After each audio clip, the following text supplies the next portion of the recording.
This shoe with a review of the Jordan Air, H-E-I-R, as in the heir apparent to heir Michael Jordan or something like that. They always make fun out of the word Jordanaires, as in anyone that remotely resembles the NBA or the basketball world could look to as the next Jordan. They would call them the Jordanaires. So that's kind of the play on words. But the anagrams, I don't know. I see reverse J and a reverse H or a side S like a Sabrina.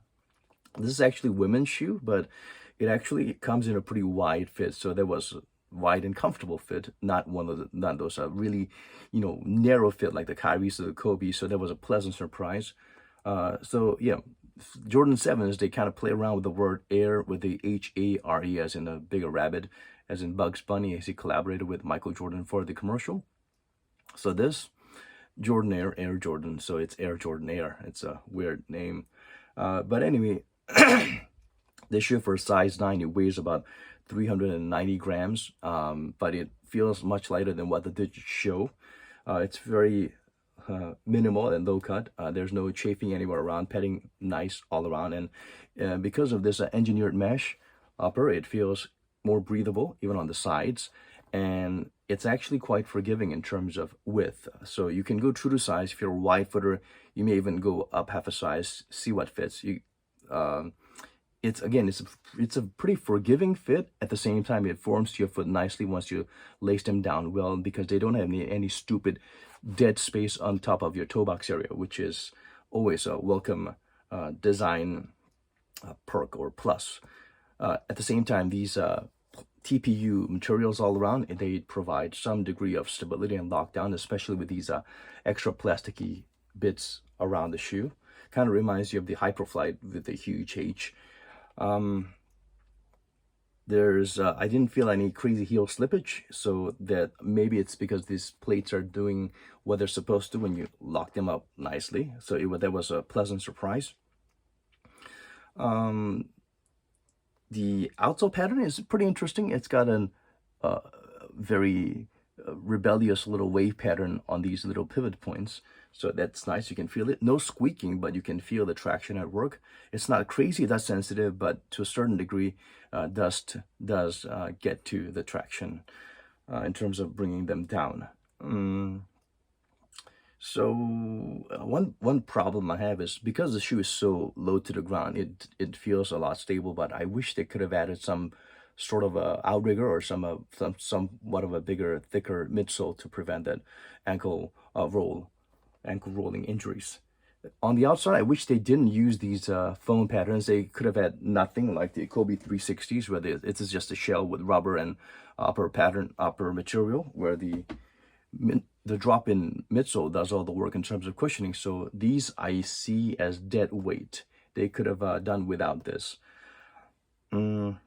Yeah, the drop-in midsole, let's talk about that. Some people are complaining this is too thin or flimsy or whatnot, but I actually like the way it's formed. They don't have any particular areas that cut to your foot or pinches you or anything like that. So it's a nicely evolved drop-in midsole. So if you remember the Lunarlon drop-in midsoles from some of those casual Nike shoes in the past, they're very light, fluffy, and soft and really thin. So this is slightly thicker, slightly more denser than these Lunarlon drop-in midsoles.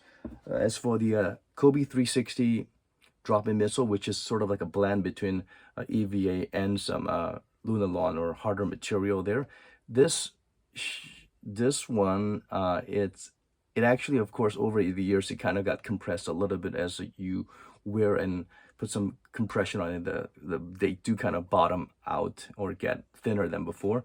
So compared to this, even the bottomed out drop-in midsole of the Kobe 360s is a bit more substantial and thicker than the Jordan Air midsole. But in terms of the density, this is closer to Lunarlon than React, because the React foam is a little bit denser. So it's a weird in-betweener between a casual drop-in Lunarlon midsole and the dense React midsole for the Kobe 360, which kind of has a short lifespan.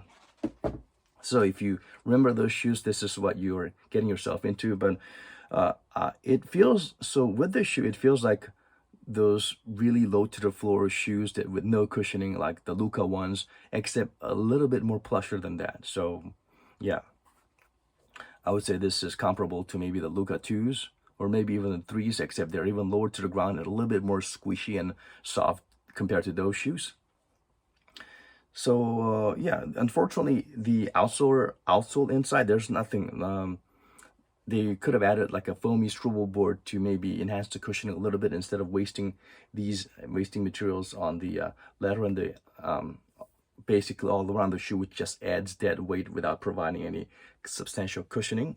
What you can do is, because the shoe it's pretty forgiving, you could add some extra layer of foam underneath or above the drop-in midsole to maybe improve the cushioning a little bit. Just any flimsy, thin insole would definitely help enhance the cushioning to make it feel like a proper drop-in midsole that you would get in, let's say, the Kobe 360s. So yeah, it's work in progress. I think you can wear this for casual balling, but for serious hooping for hours, you might feel, it might, you might feel it takes a toll on your joints or whatever. And it's not the most shock absorbent shoe, but it does feel plush all around.